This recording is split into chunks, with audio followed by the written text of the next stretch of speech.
नमस्कार. आजचा विषय आहे भक्तियोग. आता भक्ती याच्यापूर्वी आपण नारद भक्ती सूत्राचा एक विषय घेतलेला होता. त्याच्यामध्ये 9 विधा भक्ती वगैरे आपण चर्चा केलेलीच आहे. तर आता भक्ती योग आहे. भक्तीचा योग, भक्ती हे भज धातूपासून आलेली आहे आणि भज म्हणजे सेवा असं त्याचा एक दुसरा अर्थ निघतो. आता भक्तीची परिभाषा काय? तर भक्ती म्हणजे प्रेमपूजा. सतत भगवंताच्या भावात समर्पित वृत्तीनं राहणं म्हणजे भक्ती. 100% सरेंडरनेस, शरणागती भाव. मग त्याच्यात शरणागती भाव तर आधी सुरुवातीला शरणागती भाव पाहिजे. पण जर आपण भक्ती करायची म्हटलं तर आधी एखाद्या वस्तूची त्याची सुरुवात अशी होते की जिज्ञासा निर्माण झाली की मग त्याच्यातनं उत्सुकता निर्माण झाली की मग त्याच्याविषयी एखाद्या वस्तूविषयी विश्वास वाटणे. विश्वास पटल्यावर मग त्याच्यावर श्रद्धा बसते आणि श्रद्धा झाल्यावर भक्ती. असे बहुतेक त्याचे क्रम असावेत. किंवा आपण असं म्हणू शकतो भक्ती एकदम निर्माण तर काही होत नाही. किंवा दुसरा एक असाही अर्थ आहे की भक्ती निर्माण होण्यासाठी प्रेम समर्पण आवश्यक आहे. आणि प्रेम हे भगवंतानी जे काही निर्माण, आता भगवंताने संपूर्ण सृष्टी निर्माण केलेली आहे. आपण जर एखादी वस्तू निर्माण केलेली आहे, फॉर एक्झाम्पल आपलं घर आहे, तर आपल्या त्या घरावर किती प्रेम असतं. किंवा आपला जो मुलगा, आपलं जे स्वकीय निजी असतं त्याच्यावर आपलं प्रेम असतं. तर हे भगवंतानी हे पूर्ण सृष्टी रचना त्यांनी निर्माण केलेली आहे. तर ती त्याच्याविषयी त्याला प्रेम आहे आणि त्याचा आपण एक अविभाज्य घटक आहे. आणि या सगळ्यांचा बेस जो आहे तो प्रेमच आहे. आणि भक्ती ही पण प्रेमपूर्वक केली तरच भक्ती होऊ शकते. आणि भक्ती हा म्हणजे प्रेम हे भक्तीचं मूळ आहे. आता याच्यामध्ये समर्थ रामदास स्वामींनी तर म्हणजे दासबोधाला पण भक्तियोगच म्हटलेला आहे. कारण की दुसऱ्या ओवीतच त्यांनी भक्तियोग हा ग्रंथ आहे म्हणून संबोधित केलेला आहे. दुसरा अजून त्यांनीच त्याच्या दासबोधामध्ये जो विभक्त होत नाही तो भक्त, किंवा भक्ती जी आहे ती विभक्त होत नाही ती भक्ती. ज्ञानेश्वरीमध्ये ज्ञानदेवाने 4था पुरुषार्थ म्हटलेला आहे त्याला. आणि भक्ती हे ज्ञान भक्ती असायला पाहिजे. आता गीतेचा जर आपण विचार केला, ज्ञानेश्वरी गीताचा, तर त्याच्यामध्ये आधी कर्मयोग आहे, मग त्याच्यानंतर ज्ञान आणि नंतर योग आणि शेवटी भक्तियोग सांगितलेला आहे. एवं सततयुक्ताये भक्तास्त्वां पर्युपासते ये चाप्यक्षरम व्यक्तम तेषां के योग वित्तमा. म्हणजे योग आणि बाकीचं ज्ञान वगैरे हे त्याच्यानंतर भक्ती येते,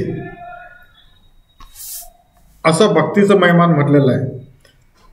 मोक्षाच्या पुढे जाणारी एकच गोष्ट आहे आणि ती म्हणजे भक्ती, असं तुकाराम महाराजांनी म्हटलेलं आहे. पुढे भक्तीने धरिले हाती, मागे कर्म ज्ञान येती मागोती. म्हणजे कर्म आणि ज्ञान हे भक्ती, पुढे भक्ती आहे. इंजिन पुढे गेले की डब्बे हे मागून येतातच. कारण की भक्ती श्रेष्ठ असले की त्याला ज्ञानही येतं, योगही त्याच्या योगी तो भक्त, भक्त तो योगी, असं एक संबोधन केलेलं आहे. इतकंच नाही तर तुकाराम महाराजांचं एक प्रमाण आहे की भक्तीची या मापे मोजतो अनंत, इतरांनी तत्वता न मोजे. तुम्ही तो तत्व वगैरे काय तत्वमशी वगैरे असेल ते तुम्ही त्याच्यावर तत्वता चर्चा करत राहा. भक्तीचं प्राधान्य दिलेलं आहे त्यांनी. आणि पुढे एक आहे की मुखी नाम हाती मोक्ष ऐसी साक्ष बहुतांची. भक्तीच्या पोटी उपजले ज्ञान, भक्तीने ज्ञानाशी दिले महिमान. भक्तीनं ज्ञानाला महिमान दिलेलं असं ज्ञानेश्वर महाराजांचं म्हणणं आहे. असं भक्तीची महिमा आहे. तर समर्पित वृत्तीनं शांत, दास्य, सख्य, वात्सल्य, माधुर्य, अनुराग, अनन्यता ह्या सगळ्या गोष्टीचा अंतर्भाव ज्याच्यामध्ये असते ते भक्ती. प्रदीपजी ती भक्ती.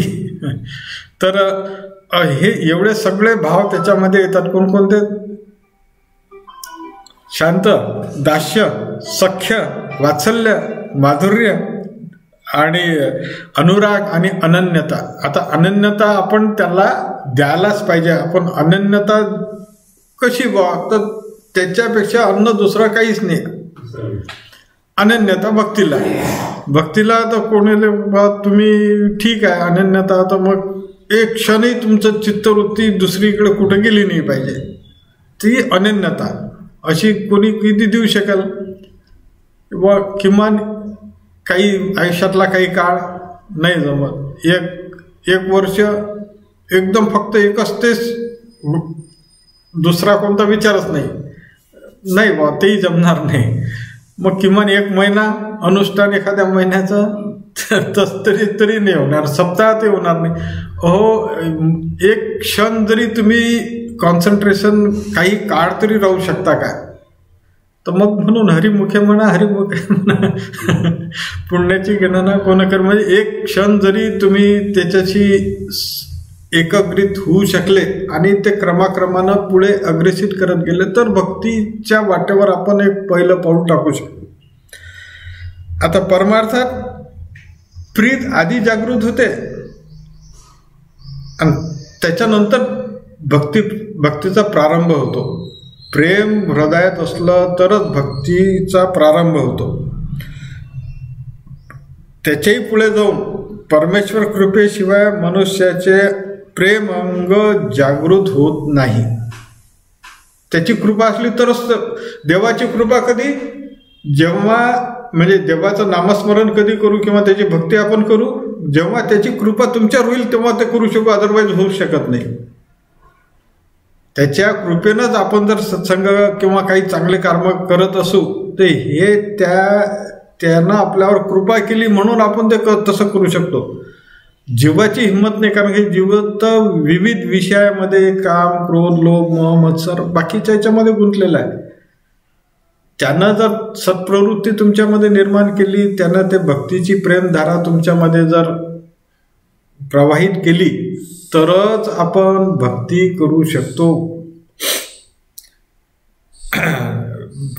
नारद भक्तिसूत्रामध्ये आता अनेक जण हे सांगतात की बा भक्त कर्म मार्ग श्रेष्ठ, ज्ञान मार्ग श्रेष्ठ. त्याला तर याच्यामध्ये असं म्हटलं ज्ञान भक्ती तर पाहिजे, पण ज्ञानपूर्वक भक्ती पाहिजे. पण ज्ञान जरी असलं तरी भक्ती पाहिजे. पण याच्यात अनेक वाद आहेत. कोणी कर्माला सर्वश्रेष्ठ मानते, कोणी ज्ञानाला मानतं, कोणी योगाला मानते, पण काही जण भक्तीला.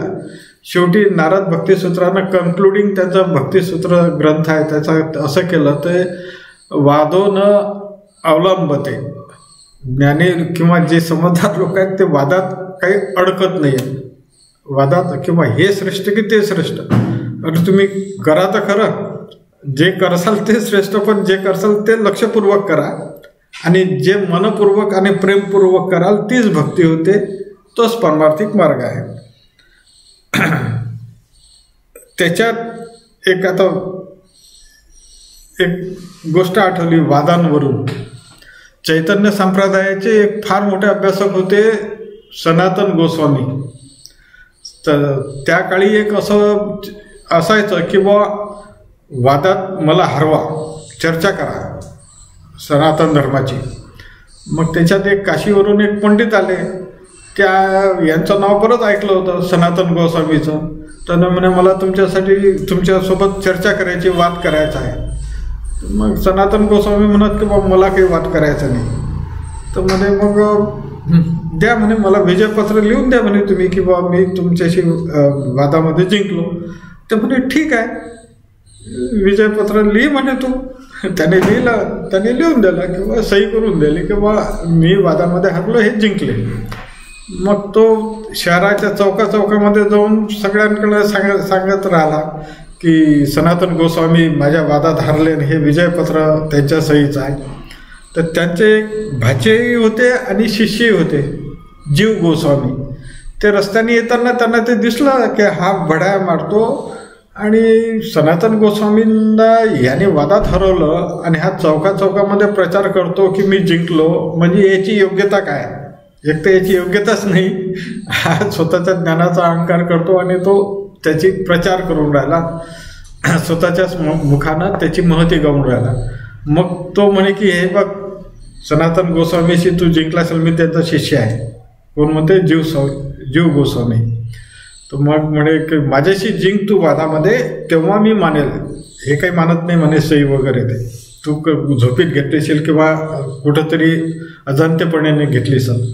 मग तो म्हणते तयार आहे म्हणे मी. मग त्याच्या वादीवाद होतात त्यांचे भर चौकामध्ये. तो वाद चालते 3 दिवस.